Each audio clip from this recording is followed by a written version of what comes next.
Hi, welcome to Storytime Magic. We are glad you're here. I hope you're having a great day. Are you ready for another fun story? Today we're going to read The Mother's Day Mice by Eve Bunting and illustrated by Jan Brett.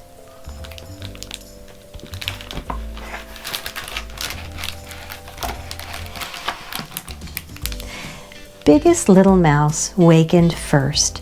It was early morning and still almost dark. He tugged gently on the whiskers of Middle Mouse, who slept next to him. "It's Mother's Day," he whispered. "Time to get up and go for our presents." Middle Mouse tugged gently on the whisper of Little Mouse, who slept between him and the wall.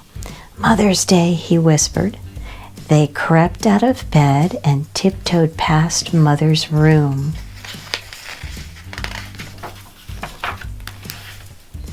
Outside, one star still slept in the sky. They stopped to wash paws and faces in the pail of water Mother kept by the front door. Biggest studied his watch. "We have 2 hours before Mother wakes up.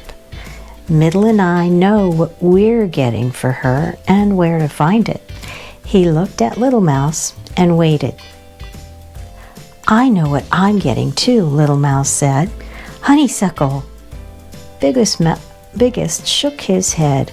"Little Mouse, honeysuckle grows only on Honeysuckle Cottage, and we know who lives in sunny Honeysuckle Cottage.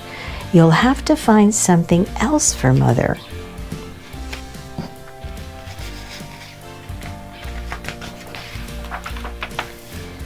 Little Mouse wanted to argue, but Biggest was already lining them up, one behind the other. "Hold tails and be quiet as we go," he said. "The dark has dangers for little mice."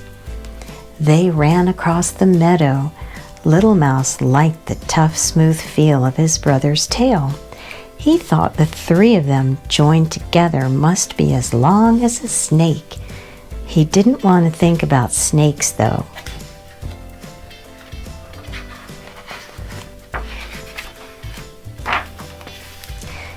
The edges of the sky were streaked with morning.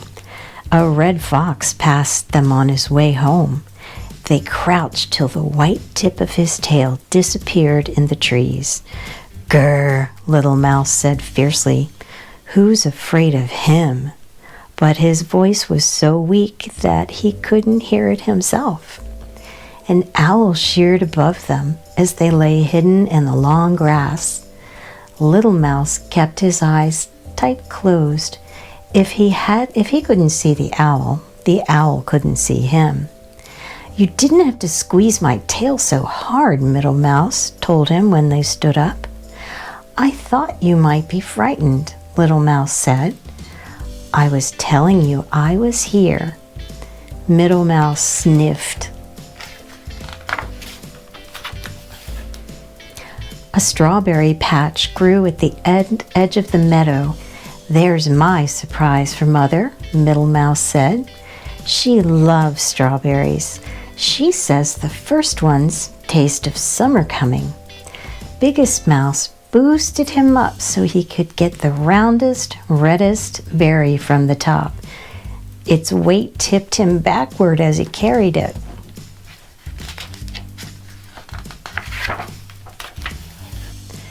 "My surprise is here too," Biggest Mouse said. He picked a dandelion fluff ball and held it high by its milky stem. "It's a wish flower for Mother." Little Mouse thought the fluff ball was as beautiful as a spinning of spiders' webs. He could see the sky through it. "Mother will love it," Little Mouse said. "Now, can we go for the honeysuckle? We have time, and maybe he won't be there." Biggest Mouse sighed. "We'll go look, but only because you're the littlest and it's Mother's Day. And we won't go too close. Cat is always there." Cat was there. He lay on the porch of Honeysuckle Cottage, monstrously big and monstrously black. When he yawned, his mouth was a dark, spiked cave. Little Mouse could see it clearly, even though they weren't too close. "Maybe he'll leave soon," Little Mouse whispered.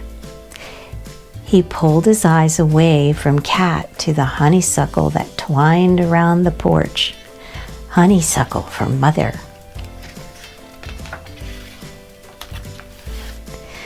Inside the cottage, someone was playing a piano. The tune was "Twinkle, Twinkle, Little Star." Dum-dee-dum-dee-dum-dee-dum, dum-dee-dum-dee-dum-dee-dum. "Maybe Cat likes to lie in the sun and listen to music," Little Mouse whispered. "Maybe the person will stop playing soon and Cat will go away." He sniffed the honeysuckle air and pretended not to see Biggest Mouse check the time. Dum-dee-dum-dee-dum-dee-da.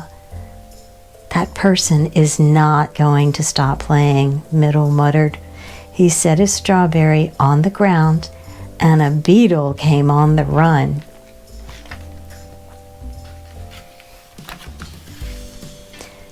Middle picked it up again and shooed the beetle away. Little Mouse began creeping toward the cottage on his belly. Biggest yanked him back by his tail. "Stop that! Anyway, it's time to go. What if Mother wakes up on Mother's Day and all her little mice are missing? Or eaten," Middle added. "We have to go," Biggest said.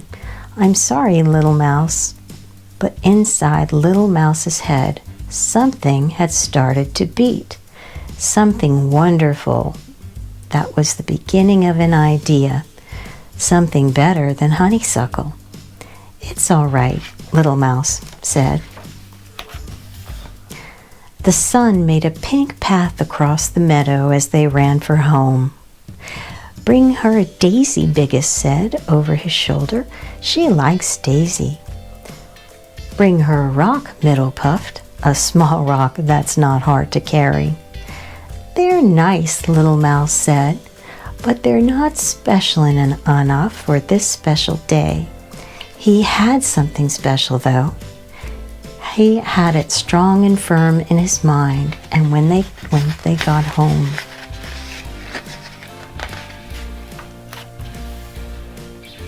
Biggest stood the fluff ball in a jar beside Mother's chair.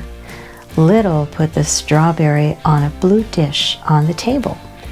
"I'm glad I didn't roll it," he said. "Sometimes I wanted to, but I carried it all the way, and it isn't even squished." He glanced sideways at Little Mouse. "The strawberry can be from you too, Little Mouse." "And the fluff ball will be from both of us," Biggest said. Little Mouse smiled. "Thank you, but I brought something of my own." He thought it was funny when his brothers looked all around and then rolled their eyes at each other. "Something I kept hidden," he said. Biggest Mouse held up a warning paw.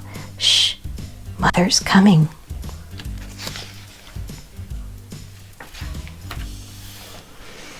"Happy Mother's Day," they all shouted when she came in the kitchen, and Mother said, "Why, you remembered." "Remembered? We almost got eaten Middle began, but Biggest poked him hard. Sometimes Middle talked too much. Mother blew on the fluff ball, and it exploded into a million feathery seeds. "Did you make a wish?" Biggest Mouse asked. "Yes, a wonderful wish." Mother cut the strawberry in 4 pieces. "I love strawberries," she said. The first one's taste of summer coming. She nibbled on the edge of a berry and closed her eyes. Little Mouse knew she was tasting sunshine and sweet corn and the cold waters of Meadow Stream. "Now me," he said.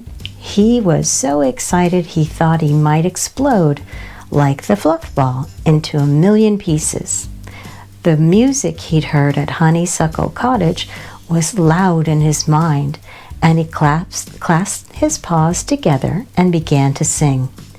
He sang the words he'd thought of as they ran home.